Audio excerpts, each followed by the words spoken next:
بسم الله الرحمن الرحيم.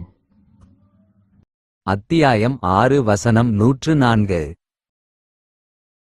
உங்கள் இரட்சகனிடமிருந்து நமது சத்தியத்திற்குரிய அநேக சான்றுகள் உங்களிடம் திட்டமாக வந்துவிட்டன. ஆகவே எவர் அவற்றை கவனித்துப் பார்க்கிறாரோ அப்பொழுது அது அவருக்கே நன்று. மேலும் எவர் அவற்றை பார்க்காது கண்ணை மூடிக்கொண்டு குருடராகிவிடுகிறாரோ அது தமக்கே கேடாகும். இன்னும் நபியே, நீர் அவர்களிடம், நான் உங்களைக் காப்போன் அல்ல, அல்லாவின் தூதை எத்திவைப்பவன் மாத்திரமே என்று கூறுவீராக. அத்தியாயம் 6 வசனம் 108. விசுவாசிகளே, அல்லாஹ்வையன்றி அவர்கள் அழைத்துக் கொண்டிருப்போரை நீங்கள் திட்டாதீர்கள். அதனால் அவர்கள் அறியாமையின் காரணமாக விரோதத்தால் அல்லாஹ்வை திட்டுவார்கள். இவ்வாறே ஒவ்வொரு வகுப்பினருக்கும் அவர்களுடைய செயலை நாம் அலங்காரமாக்கி வைத்திருக்கின்றோம். பின்னர் அவர்களின் மீட்சி அவர்களின் இரட்சகனின் பாலே உள்ளது. பின்னர் அவர்கள் செய்து கொண்டிருந்ததைப் பற்றி அவன் அவர்களுக்கு அறிவித்து விடுவான். அத்தியாயம் 6 வசனம் 111. இன்னும் அவர்கள் கேட்டவாறு நிச்சயமாக மலக்குகளை அவர்களிடம் நாம் இறக்கி வைத்ததாலும் இறந்தோர் அவர்களிடம் பேசினாலும் ஒவ்வொரு பொருளையும் அவர்கள் கண்முன் கொண்டுவந்து ஒன்று சேர்த்தாலும் அல்லாஹ் நாடினாலே தவிர அவர்கள் விசுவாசம் கொள்பவர்களாக இல்லை. அவர்களின் பெரும்பாலோர் அறியாதவர்களாகவே இருக்கின்றனர். அத்தியாயம் 6 வசனம் 116.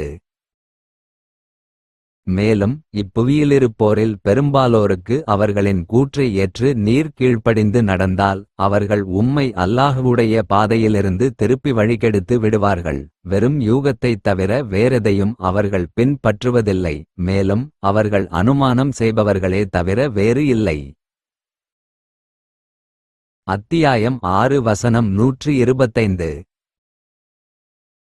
ஆகவே அல்லாஹ் எவருக்கு நேர்வழிகாட்ட நாடுகிறானோ அவருடைய நெஞ்சை இஸ்லாத்திற்காக அதை ஏற்றுக்கொள்ள அவன் விரிவாக்குகின்றான். இன்னும் எவரை அவருடைய வழிகேட்டிலேயே விட்டுவிட அவன் நாடுகிறானோ அவருடைய நெஞ்சத்தை அவர் வானத்தில் ஏறுபவரைப் போன்று நெருக்கடியானதாக மிகக் கஷ்டமடைந்ததாக ஆக்கிவிடுகிறான். இவ்வாறே விசுவாசங்கொள்ளாதவர்கள் மீது வேதனையை அல்லாஹ் ஆக்குகிறான். அத்தியாயம் 6 வசனம் 130.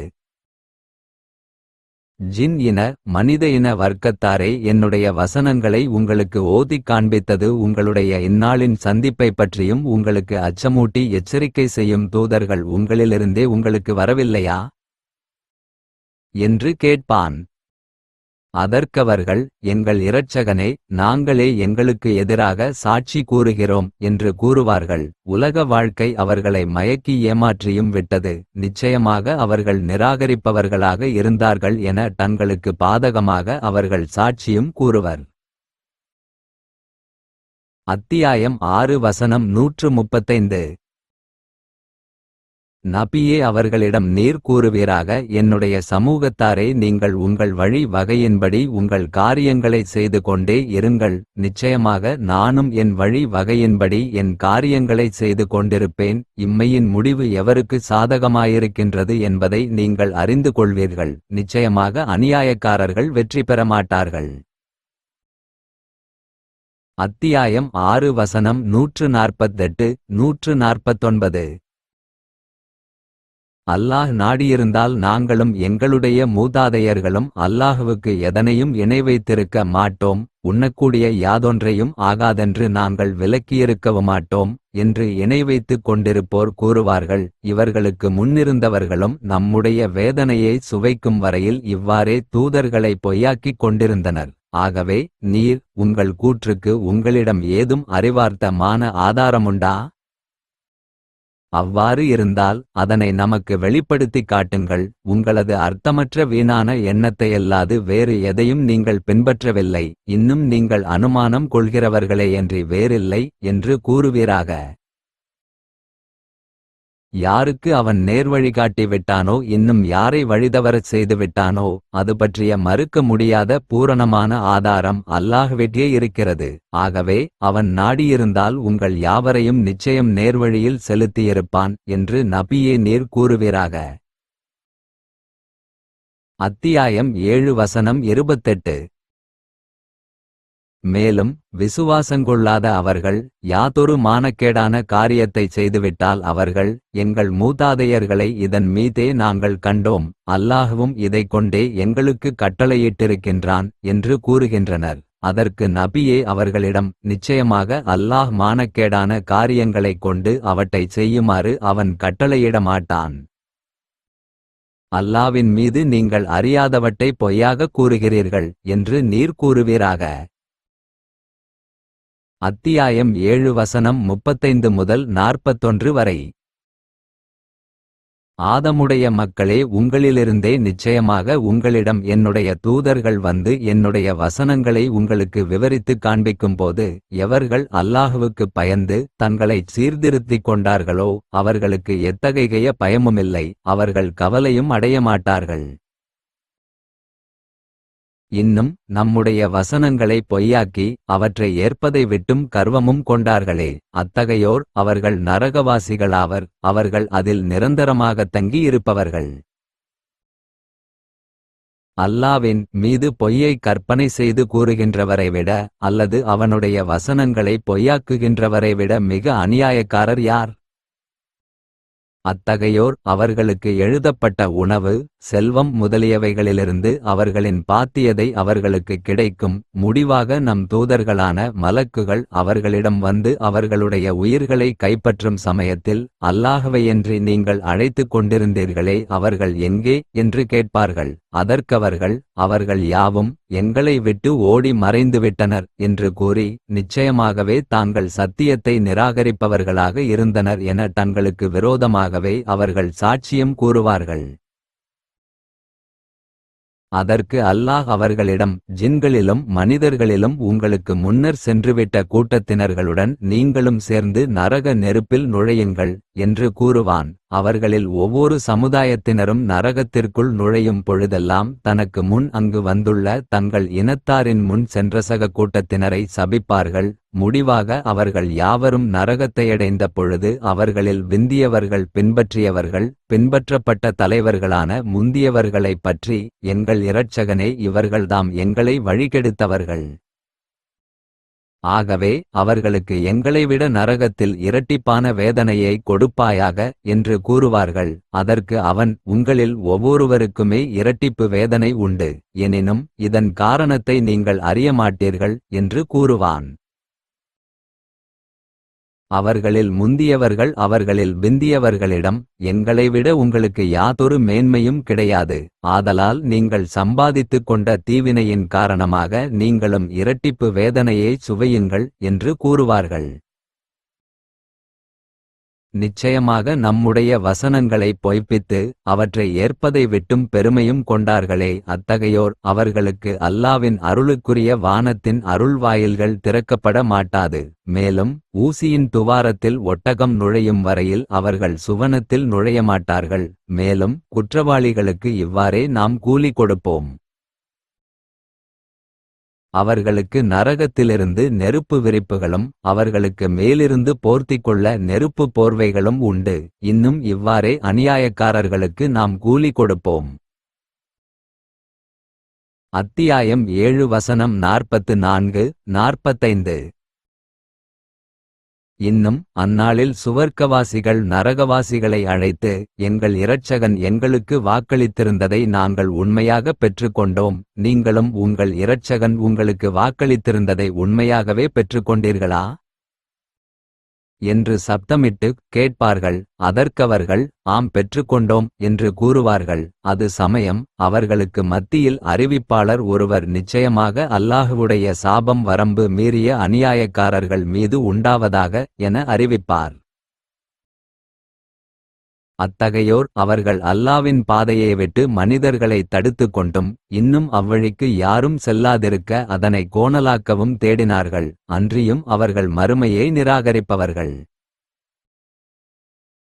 அத்தியாயம் 7 வசனம் 50, 51. பின்னர் நரகவாசிகள் சுவனவாசிகளை அழைத்து, தண்ணீரில் சிறிதளவு எங்கள் மீது கொட்டுங்கள், அல்லது அல்லாஹ் உங்களுக்கு உணவாக அளித்ததிலிருந்து சிறிதளவேனும் எங்களுக்குத் தாருங்கள் என்று வருந்திக் கேட்பார்கள். அதற்கவர்கள், நிச்சயமாக அல்லாஹ் உங்களைப் போன்ற நிராகரிப்போரின் மீது இவ்விரண்டையும் தடுத்துவிட்டான் என்று பதில் கூறுவார்கள். அவர்கள் எத்தகையோரென்றால் அவர்கள் தங்களுடைய மார்க்கத்தை வீணாகவும் விளையாட்டாகவும் எடுத்துக்கொண்டார்கள். இவ்வுலக வாழ்க்கை அவர்களை ஏமாற்றியும் விட்டது. எனவே அவர்களுடைய இந்நாளின் சந்திப்பை அவர்கள் மறந்து, நம்முடைய வசனங்களையும் அவர்கள் மறுத்துக் கொண்டிருந்ததைப் போன்று நாமும் இன்றைய தினம் அவர்களை மறந்து விடுவோம் என்று அல்லாஹ் கூறிவிடுவான். அத்தியாயம் 7 வசனம் 172 முதல் 174 வரை. நபியே, உமதிரட்சகன் ஆதமுடைய மக்களில் அவர்களுடைய முதுகுகளிலிருந்து அவர்களுடைய சந்ததிகளை வெளியாக்கி அவர்களைத் தங்களுக்கே சாட்சியாக்கி அவர்களிடம், நான் உங்கள் இரட்சகனல்லவா என்று கேட்டு உடன்படிக்கையை எடுத்த சமயத்தில், ஆம், நீதான் எங்கள் இரட்சகன், அதன் மீது நாங்கள் சாட்சியம் கூறுகிறோம் என்று அவர்கள் கூறியதை நீர் அவர்களுக்கு நினைவூட்டுவீராக. இது ஏனென்றால் இதனை ஒருவரும் எங்களுக்கு நினைவூட்டாததனால் நிச்சயமாக நாங்கள் இதனை மறந்தவர்களாக இருந்துவிட்டோம் என்று மறுமை நாளில் நீங்கள் சொல்லாதிருப்பதற்காக. அல்லது இணையாக்கியதெல்லாம் எங்களுக்கு முன்னிருந்த எங்கள் மூதாதையர்கள்தாம், நாங்களோ அவர்களுக்குப் பின்னுள்ள அவர்களுடைய சந்ததியினராக இருக்கிறோம். ஆகவே அந்த வழி கெட்டோர்கள் செய்தவற்றுக்காக நீ எங்களை அழித்துவிடலாமா என்று நீங்கள் சொல்லாமலிருப்பதற்காக இதனை உங்களுக்கு நான் நினைவூட்டுகிறோம் என்று நபியே நீர் கூறுவீராக. மேலும் இவ்வாறே நம் வசனங்களை நாம் விவரிக்கிறோம். இதன் மூலம் அவர்கள் பாவங்களிலிருந்து விடுபட்டு நம்மிடம் திரும்புவதற்காகவும் நாம் விவரித்து கூறுகிறோம். அத்தியாயம் 7 வசனம் 179. திட்டமாக ஜின்களிலும் மனிதர்களிலும் அநேகரை நரகத்திற்காகவே நாம் படைத்திருக்கின்றோம். அவர்கள் எத்தகையோரென்றால் அவர்களுக்கு இதயங்களிருக்கின்றன, அவற்றைக் கொண்டு நல்லவற்றை அவர்கள் விளங்கிக் கொள்ள மாட்டார்கள். அவர்களுக்கு கண்களுமுண்டு, எனினும் அவற்றைக் கொண்டு இவ்வுலகிலுள்ள அல்லாவின் அத்தாட்சிகளை அவர்கள் பார்க்க மாட்டார்கள். அவர்களுக்கு காதுகளுமுண்டு, அவற்றைக் கொண்டு அவர்கள் நல்லவற்றைச் செவியேற்க மாட்டார்கள். அவர்கள் கால்நடைகளைப் போன்றவர்கள், ஏன் அவற்றைவிட அவர்கள் மிக அதிகமாக வழிகெட்டவர்கள். அவர்களேதாம் நம் வசனங்களை அலட்சியம் செய்து பராமுகமானவர்களாவர். அத்தியாயம் 7 வசனம் 182 183. இன்னும் நம்முடைய வசனங்களை பொய்யாக்குகின்றார்களே, அத்தகையோர் அவர்களுக்கு சகலத்தையும் கொடுத்து அவர்கள் உணர்ந்து கொள்ளாத விதத்தில் அவர்களை நாம் படிப்படியாக கீழ்நிலைக்கு இறக்கிப் பிடித்து விடுவோம். அன்றியும் இவ்வுலகில் நான் அவர்களுக்கு அவகாசம் கொடுப்பேன், நிச்சயமாக என்னுடைய சதித்திட்டம் மிக்க உறுதியானது. அத்தியாயம் 7 வசனம் 193 முதல் 197 வரை. நீங்கள் அவர்களை நேர்வழியின்பால் அழைத்தபோதிலும் உங்களை அவர்கள் பின்பற்ற மாட்டார்கள். நீங்கள் அவர்களை அழைப்பதும் அல்லது அழைக்காது வாய்மூடிக் கொண்டவர்களாக இருப்பதும் உங்களுக்கு சமமேயாகும். நிச்சயமாக அல்லாஹ்வைத் தவிர நீங்கள் தெய்வங்களென அழைக்கின்றீர்களே, அத்தகையவர்கள் உங்களைப் போன்ற அடியார்களே, உங்களுக்கு பயனளிப்பார்கள் என்ற கூற்றில் நீங்கள் உண்மையாளர்களாக இருந்தால் அவர்களை நீங்கள் அழைத்துப் பாருங்கள், உங்களுக்கு அவர்கள் பதிலளிக்கட்டும். இணை வைப்போரே, நீங்கள் வணங்கும் அவர்களுக்கு எவற்றைக் கொண்டு அவர்கள் நடப்பார்களோ அத்தகைய கால்கள் உண்டா? அல்லது எவற்றைக் கொண்டு அவர்கள் பிடிப்பார்களோ அத்தகைய கைகள் அவர்களுக்கு உண்டா? அல்லது எவற்றைக் கொண்டு அவர்கள் பார்ப்பார்களோ அத்தகைய கண்கள் அவர்களுக்கு உண்டா? அல்லது எவற்றைக் கொண்டு அவர்கள் செவியுறுவார்களோ அத்தகைய செவிகள் அவர்களுக்கு உண்டா? அவ்வாறாயின் நீங்கள் உங்களுடைய இணையாளர்களை அழையுங்கள், பிறகு எனக்கு இடையூறு செய்ய சூழ்ச்சி செய்யுங்கள், இதில் நீங்கள் சிறிதும் எனக்கு அவகாசம் கொடுக்க வேண்டாம் என்று நபியே நீர் கூறுவீராக. நிச்சயமாக இவ்வேதத்தை இறக்கி வைத்தவனாகிய அல்லாஹ் தான் என் பாதுகாவலன், மேலும் அவனே நல்லடியார்களை பாதுகாக்கின்றான். இணை வைத்து வணங்குவோரே அவனையன்றி நீங்கள் அழைக்கின்றீர்களே. அத்தகையோர் உங்களுக்கு உதவி செய்ய சக்தி பெற மாட்டார்கள், தமக்குத்தாமே உதவி செய்து கொள்ளவும் மாட்டார்கள். அத்தியாயம் 8 வசனம் 31. நம்முடைய வசனங்கள் அவர்களுக்கு ஓதிக் காண்பிக்கப்படுமானால் அதற்கவர்கள் திட்டமாக நாம் இதனை முன்னரே செவியுற்றுள்ளோம், நாங்கள் நாடினால் இதைப்போன்று நாங்களும் கூறிவிடுவோம், இவை முன்னோரின் கட்டுக்கதைகளேயன்றி வேறில்லை என்று கூறுகின்றனர். அத்தியாயம் 8 வசனம் 37, 38. அல்லாஹ் நல்லவரிலிருந்து கெட்டவரை பிரிப்பதற்காகவும் கெட்டவரை அவர்களில் சிலரை சிலரின் மீது ஆக்கி அவர்கள் அனைவரையும் குவியலாக்கி பின்னர் அக்குவியலானதை அவன் நரகத்தில் ஆக்கி விடுவதற்காகவே இவ்வாறு செய்தான். அவர்கள்தான் நஷ்டம் அடைந்தவர்கள். நபியே, நிராகரிப்போருக்கு நீர் கூறுவீராக. இனியேனும் அவர்கள் விஷமம் செய்யாது விலகிக் கொண்டால் திட்டமாக சென்றுவிட்ட முந்திய குற்றங்கள் அவர்களுக்கு மன்னிக்கப்படும். அவ்வாறின்றி விஷமம் செய்யவே மீண்டும் அவர்கள் திரும்புவார்களாயின் முன் சென்ற இவர்கள் போன்றோரின் வழி திட்டமாக சென்றேயிருக்கின்றது. அவர்களுக்கு ஏற்பட்ட கதிதான் இவர்களுக்கும் ஏற்படும். அத்தியாயம் 8 வசனம் 50 முதல் 53 வரை. நிராகரிப்போரின் உயிர்களை மலக்குகள் கைப்பற்றும் சமயத்தில் நபியே, நீர் பார்ப்பீராயின் பயங்கர நிலையையே நீர் பார்ப்பீர். மலக்குகளான அவர்கள் அவர்களின் முகங்களிலும் அவர்களின் பின்புறங்களிலும் அடிப்பார்கள், மேலும் எரிக்கும் நரக வேதனையை சுவையுங்கள் என்றும் கூறுவார்கள். அன்றி மலக்குகள் அவர்களிடம் அவ்வேதனையானது உங்கள் கைகள் தேடி முற்படுத்தியவைகளின் காரணத்தினாலாகும். நிச்சயமாக அல்லாஹ் தன் அடியார்களுக்கு ஒரு சிறிதும் அநியாயம் செய்பவனாக இல்லை என்றும் கூறுவார்கள். நாம் தண்டிப்பதில் அவனுடைய கூட்டத்தார் இன்னும் அவர்களுக்கு முன்னிருந்தவர்களின் நிலைமையும் போலவே இவர்களுடைய நிலைமையும் இருக்கிறது. அவர்கள் அல்லாஹுவுடைய வசனங்களை நிராகரித்தனர், ஆதலால் அவர்களுடைய பாவங்களின் காரணமாக அல்லாஹ் அவர்களை பிடித்து கொண்டான். நிச்சயமாக அல்லாஹ் வல்லமை மிக்கவன், தண்டிப்பதில் மிகக் கடினமானவன். அவ்வாறு தண்டிப்பது நிச்சயமாக அல்லாஹ் எந்த ஒரு அருட்கொடையையும் ஒரு சமூகத்தார் மீது அவன் அருட்செய்தானே அதை அல்லாஹுவுக்கு நன்றி செலுத்துதல், அவனுக்கு கீழ்ப்படிந்து நடத்தல் போன்ற தங்களுக்குள்ள நிலைகளை அச்சமூகத்தவர்கள் மாற்றிக்கொள்ளாத வரையில் அவன் மாற்றுபவனாக இல்லை என்ற காரணத்தினாலாகும். நிச்சயமாக அல்லாஹ் செவியேற்கிறவன், நன்கறிகிறவன். அத்தியாயம் 9 வசனம் 17. இணை வைத்துக் கொண்டிருப்போருக்கு இவர்கள் தங்களுக்கு தாங்களே நிராகரிப்பைக் கொண்டு சாட்சி கூறிக்கொள்பவர்களாக இருக்கும் நிலையில் அல்லாஹுவுடைய பள்ளிகளை இவர்கள் பரிபாலனம் செய்ய எவ்வித உரிமையுமில்லை. அத்தகையோர் அவர்களுடைய செயல்கள் அழிந்துவிட்டன, இன்னும் அவர்கள் நரக நெருப்பில் நிரந்தரமாக தங்கியிருப்பவர்கள். அத்தியாயம் 9 வசனம் 30 முதல் 34 வரை. மேலும் யூதர்கள் உஜைர் அல்லாஹுவுடைய மகன் என்று கூறுகின்றனர், கிறிஸ்தவர்கள் மசீஹ் அல்லாஹுவுடைய மகன் என்றும் கூறுகின்றனர்.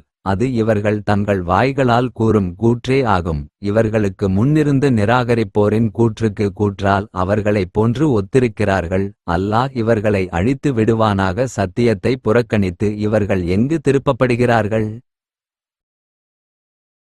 இவ்வாறே அவர்கள் அல்லாஹுவையன்றி தங்கள் பாதிரிகளையும் தங்கள் சந்நியாசிகளையும் மரியமுடைய குமாரர் மசீகையும் தங்கள் தெய்வங்களாக எடுத்துக்கொண்டனர்.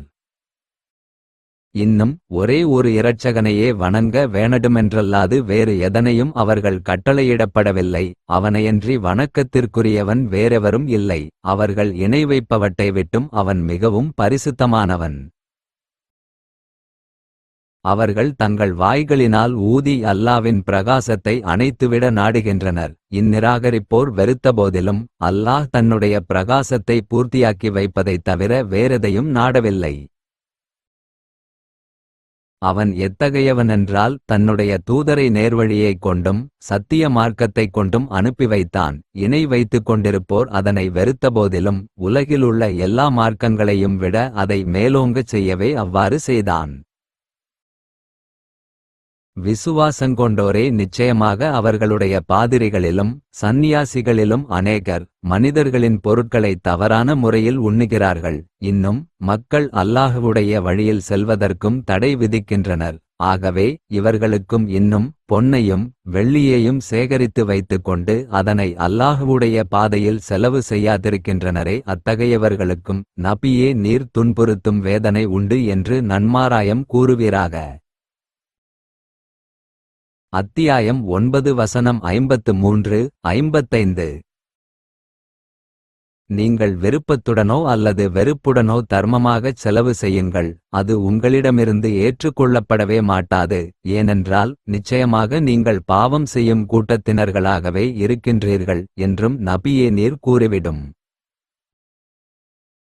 ஆகவே நபியே அவர்களுடைய செல்வங்களும் அவர்களுடைய மக்களும் பெருகியிருப்பது உம்மை வியப்படையச் செய்ய வேண்டாம். அல்லாஹ் நாடுவதெல்லாம் அவைகளைக் கொண்டு அவர்களை இவ்வுலக வாழ்விலேயே வேதனை செய்யவும் அவர்கள் நிராகரிப்பவர்களாக இருக்கும் நிலைமையில் அவர்களுடைய உயிர்கள் பிரிவதையும்தான். அத்தியாயம் 9 வசனம் 84.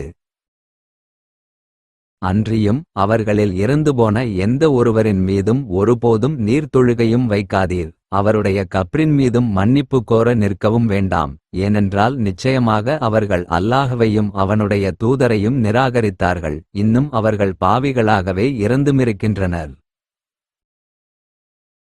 அத்தியாயம் 9 வசனம் 115.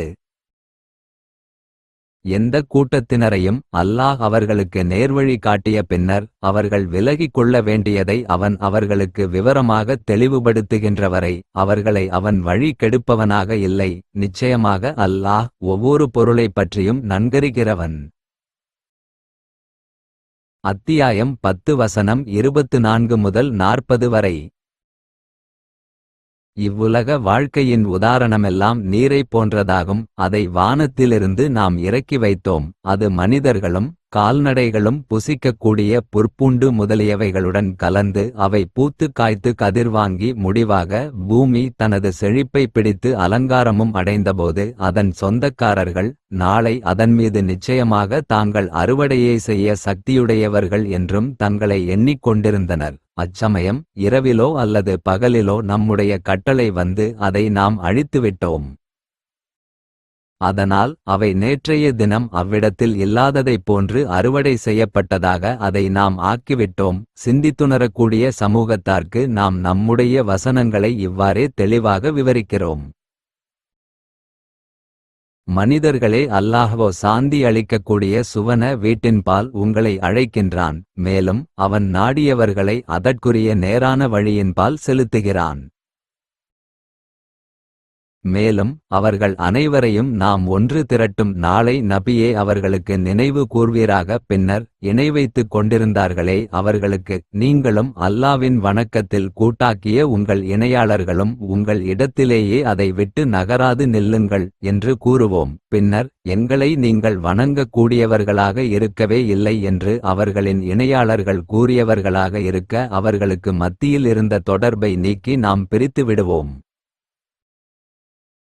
ஆகவே எங்களுக்கும் உங்களுக்குமிடையில் அல்லாஹ்வே சாட்சியாக இருக்கப் போதுமானவன். உங்கள் வணக்கத்தைப் பற்றி நிச்சயமாக நாங்கள் அறியாதவர்களாக இருந்தோம் என்றும் கூறுவர். அவ்விடத்தில் ஒவ்வோர் ஆத்மாவும் தான் முற்படுத்தியதைச் சோதித்து கண் கூடாகப் பார்த்து கொள்ளும். மேலும் அவர்கள் தங்களுடைய உண்மையான அதிபதியாகிய அல்லாவின் பக்கமே திருப்பப்படுவார்கள். அவர்கள் பொய்யாகக் கற்பனை செய்து கொண்டிருந்தார்களே அவை அவர்களை விட்டு மறைந்தும்விடும். வானத்திலிருந்தும் பூமியிலிருந்தும் உங்களுக்கு உணவளிப்பவன் யார்? அல்லது செவிப்புலனையும் பார்வைகளையும் சொந்தமாக்கிக் கொண்டிருப்பவன் யார்? இறந்ததிலிருந்து உயிருள்ளதை வெளிப்படுத்துபவனும் உயிருள்ளதிலிருந்து இறந்ததை வெளிப்படுத்துபவனும் யார்? அகிலத்தாரின் சகல காரியங்களை திட்டமிட்டு நிகழ்த்துபவனும் யார் என நபியே நீர் அவர்களை கேட்பீராக. அதற்கவர்கள் அல்லாஹ்தான் என்று கூறுவார்கள். அவ்வாறாயின் அவனுக்கு நீங்கள் பயப்படமாட்டீர்களா என்று நீர் கூறுவீராக.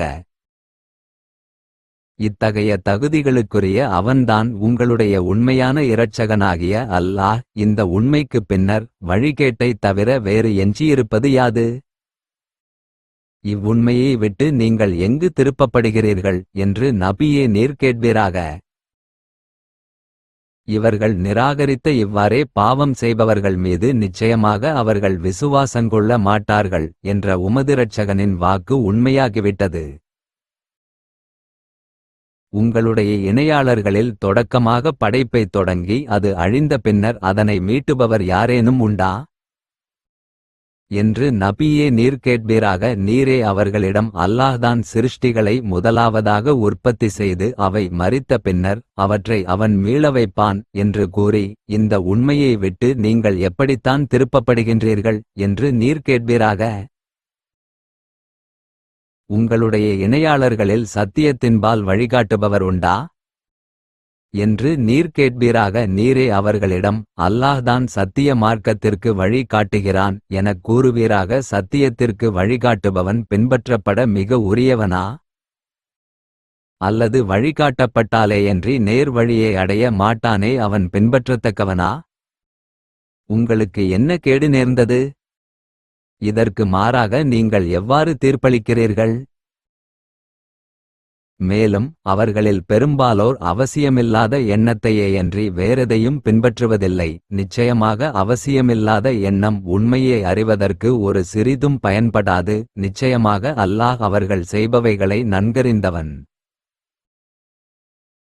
இன்னும் இந்த குர்ஆன் அல்லாஹ்வால் இறக்கப்பட்டதே தவிர மற்றெவராலும் பொய்யாகக் கற்பனை செய்யப்பட்டதன்று. எனினும் இது இதற்கு முன்னுள்ள வேதங்களானதை உண்மையாக்கி வைத்தது. வேதத்தை அதிலுள்ளவற்றை விவரித்து கூறுவதாகவும் இருக்கிறது. அகிலத்தாரின் இரட்சகனிடமிருந்துள்ள இதில் எந்த சந்தேகமும் இல்லை.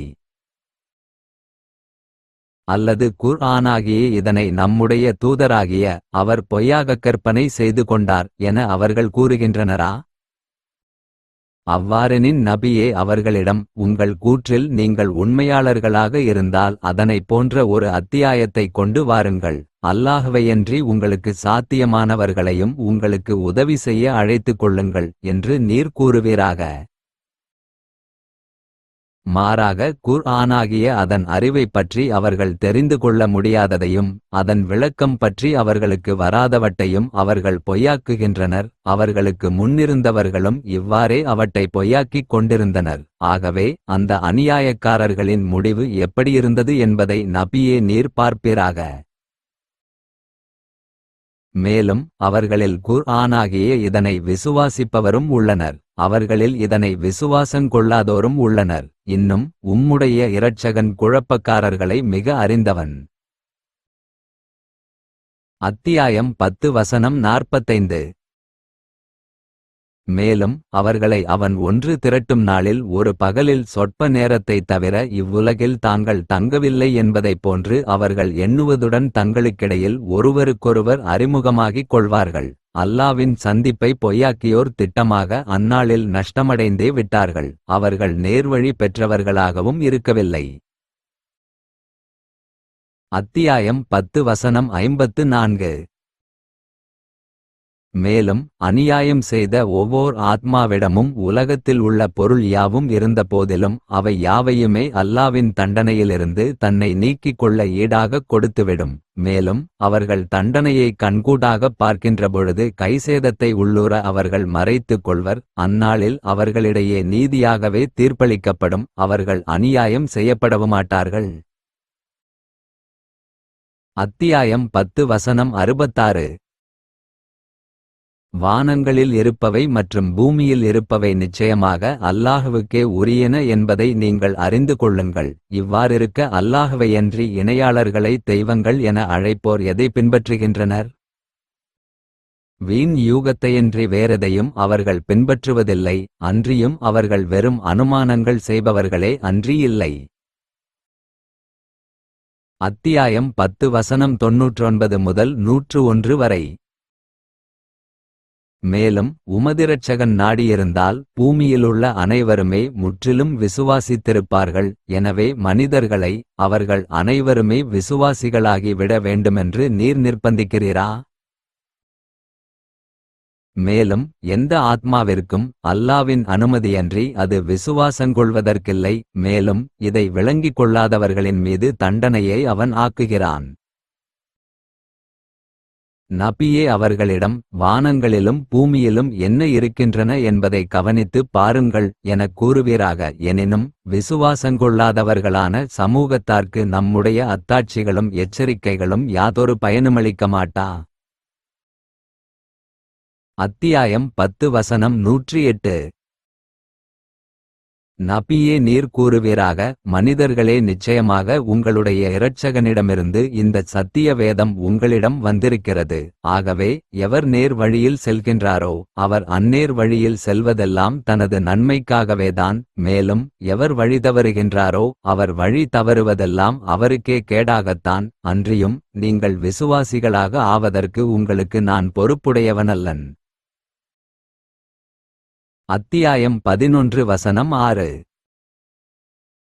பூமியிலுள்ள எந்த ஊர்வனவும் அவற்றின் உணவு அல்லாவின் மீது பொறுப்பாக இருந்தே தவிர இல்லை. அவை தங்குமிடத்தையும் அவை ஒப்படைக்கப்பட்டு சேருமிடத்தையும் அவன் நன்கு அறிகிறவன். இவை யாவும் லவ்ஹூல் மஹ்ஃபூல் என்னும் தெளிவான புத்தகத்தில் பதிவு செய்யப்பட்டு இருக்கின்றன. அத்தியாயம் 11 வசனம் 101 முதல் 109 வரை.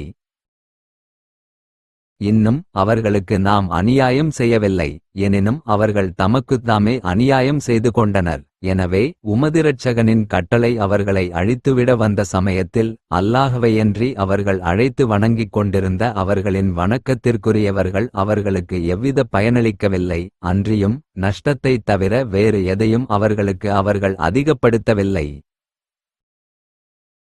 ஊர்களை அவை அநியாயம் செய்து கொண்டிருக்க வேதனையைக் கொண்டு அவன் பிடித்தால் உம்முடைய இரட்சகனின் பிடி இப்படித்தான் இருக்கும். நிச்சயமாக அவனுடைய பிடியானது துன்புறுத்தக்கூடியது, மிக்க கடினமானது.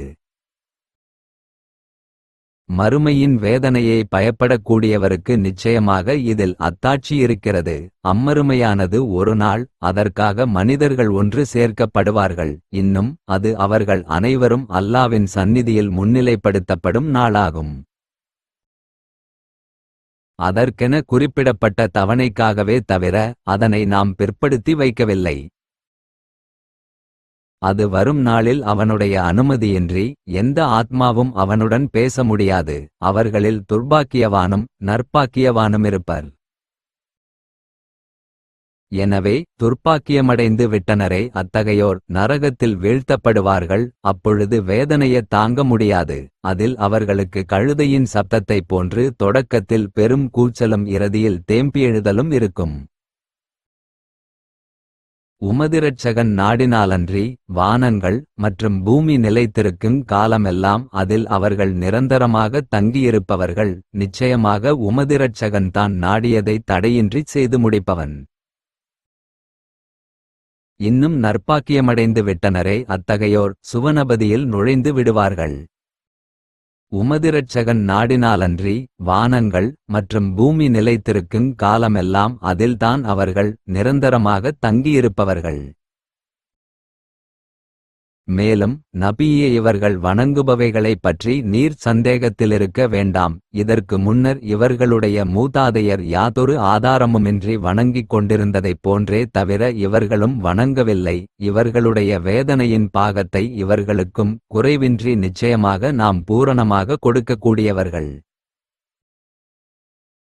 அத்தியாயம் 11 வசனம் 113. விசுவாசிகளே, இன்னும் அநியாயம் செய்து கொண்டிருப்போரின் பால் சிறிதும் நீங்கள் சாய்ந்துவிடாதீர்கள். அவ்வாறாயின் நரக நெருப்பு உங்களை தீண்டிவிடும். அல்லாஹ்வையன்றி எந்த உற்ற நேசர்களும் உங்களுக்கு இல்லை. பின்னர் எவராலும் நீங்கள் உதவி செய்யப்பட மாட்டீர்கள். அத்தியாயம் 11 வசனம் 117 முதல் 119 வரை. இன்னும் நபியே, ஊர்களை அவ்வூரார் சீர்திருத்துபவர்களாக இருக்கும் நிலையில் அநியாயமாக உமதிரட்சகன் அழித்து விடுபவனாக இல்லை. மேலும் உமதிரட்சகன் நாடியிருந்தால் அனைத்து மனிதர்களை ஒரே சமூகத்தினராக ஆக்கியிருப்பான். இன்னும் அவர்கள் தங்களுக்குள் மாறுபட்டு கொண்டவர்களாவே இருப்பார்கள். அவர்களில் உமதிரட்சகன் அருள் புரிந்தவர்களைத் தவிர இதற்காகவே மாறுபடும் அவர்களை படைத்துமிருக்கிறான். பாவம் செய்த ஜின்கள் மற்றும் மனிதர்கள் ஆகிய அனைவராலும் நிச்சயமாக நான் நரகத்தை நிரப்புவேன் என்ற உமதிரட்சகன் வாக்கும் பூர்த்தியாகிவிட்டது. அத்தியாயம் 13 வசனம் 18. தங்கள் இரட்சகனுக்கு அவனுடைய கட்டளைகளை ஏற்று பதில் கூறினார்களே, அத்தகையவர்களுக்கு மறுமையில் அழகான நற்கூலிகள் எனும் நன்மையுண்டு. இன்னும் அவனுக்கு அவன் கட்டளையே ஏற்று பதில் கூறவில்லையே, அத்தகையவர்கள் நிச்சயமாக அவர்களுக்கு பூமியில் உள்ள அனைத்தும் அத்துடன் அது போன்றதும் இருந்தால் அவர்களுக்கு கிடைக்கக்கூடிய வேதனையிலிருந்து விடுவித்துக் கொள்ள அவற்றை ஈடாகக் கொடுத்து விடுவார்கள். எனினும் அது ஆகாத காரியம் அன்றியும் அத்தகையோர் அவர்களுக்கு மிக்க கொடிய கேள்வி கணக்கொண்டு இன்னும் அவர்கள் தங்குமிடம் நரகமாகும். தங்குமிடத்திலும் அது மிகக் கெட்டது. அத்தியாயம் 13 வசனம் 31. நிச்சயமாக குர்ஆன் அதைக் கொண்டு மலைகள் நகர்த்தப்பட்டாலும் அல்லது அதைக் கொண்டு பூமியை துண்டு துண்டாக ஆக்கப்பட்டாலும் அல்லது அதைக் கொண்டு இறந்தவர்களை பேசும்படியாகச் செய்யப்பட்டாலும் அவர்கள் விசுவாசங்கொள்ளவே மாட்டார்கள். மாறாக காரியங்கள் யாவும் அல்லாஹுவுக்கே உரியனவாகும். ஆகவே நிச்சயமாக அல்லாஹ் நாடியிருந்தால் மனிதர்கள் அனைவரையும் நேர் வழியில் நடத்தியிருப்பான் என்பது பற்றி விசுவாசிகளுக்கு தெளிவாகவில்லையா? நிராகரிப்போரை அவர்கள் செய்திட்ட தீயவற்றின் காரணமாக அவர்கள் திடுக்கிடக்கூடிய யாதேனுமொரு சம்பவம் அவர்களை வந்தடைந்து கொண்டே இருக்கும். அல்லது அவர்கள் வீட்டிற்குச் சமீபமாகவேனும் அதுபோன்று சம்பவங்கள் அல்லாவின் வாக்குறுதி அவர்களுக்கு மரணம் வரும் வரை அது இறங்கி சம்பவித்துக் கொண்டே இருக்கும். நிச்சயமாக அல்லாஹ் வாக்குறுதியில் மாறு செய்ய மாட்டான். அத்தியாயம் 14 வசனம் 34, 35. இவையன்றி மேலும் எவற்றை நீங்கள் அவனிடம் கேட்டீர்களோ அவற்றில் ஒவ்வொன்றிலிருந்தும் அவன் உங்களுக்குக் கொடுத்தான். ஆகவே அல்லாஹுவுடைய அருட்கொடைகளை நீங்கள் எண்ணுவீர்களாயின் அவற்றை நீங்கள் கணக்கிட்டு எண்ணி வரையறுத்துவிட மாட்டீர்கள். நிச்சயமாக மனிதன் மிக்க அநியாயக்காரன், மிக்க நன்றி கெட்டவன். இப்ராஹீம், என்னுடைய இரட்சகனே, மக்காவாகிய இவ்வூரை அபயமளிக்கக்கூடியதாய் நீ ஆக்கி வைப்பாயாக. மேலும் என்னையும் என் மக்களையும் சிலைகளை வணங்குவதிலிருந்து தூரப்படுத்துவாயாக என்று கூறியதை நபியே நீர் நினைவு கூர்வீராக. அத்தியாயம் 14 வசனம் 42, 43. மேலும் நபியே, அநியாயக்காரர்கள் செய்கின்றவைகளைப் பற்றி அல்லாஹ்வை பராமுகமானவனாக நீர் நிச்சயமாக எண்ண வேண்டாம். அவர்களை அவன் தாமதப்படுத்துவதெல்லாம் பார்வைகள் எதில் நிலை குத்தியவாறு இருக்குமோ அந்த கொடியதொரு மறுமை நாளுக்காகத்தான். அந்நாளில் அவர்கள் விரைந்து ஓடக்கூடியவர்களாக தங்கள் தலைகளை உயர்த்திமேல் நோக்கியவர்களாக இருப்பர். அவர்களுடைய நிலைகுத்திய பார்வை அவர்கள் பக்கம் திரும்பாது. அவர்களுடைய இதயங்கள் திக்பிரமை கொண்டு செயலற்றுவிடும்.